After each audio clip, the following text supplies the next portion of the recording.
Assalamu alaikum. The month of Ramadan is less than 2 weeks away, and our volunteers in Zanzibar and Pemba are busy packing basic food items for distribution to poor and needy families.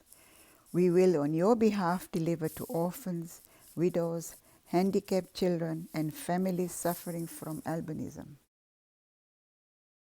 Assalamu alaikum everyone. I just want to inform you that Zido has beginning packing all Ramadan Sadaqah.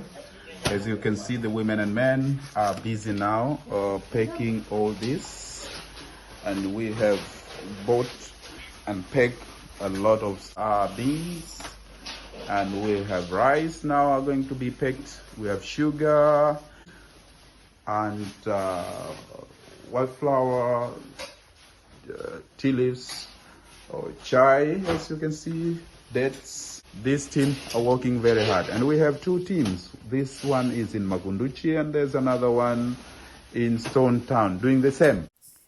Please consider making a donation, however small, to help the poor this holy month.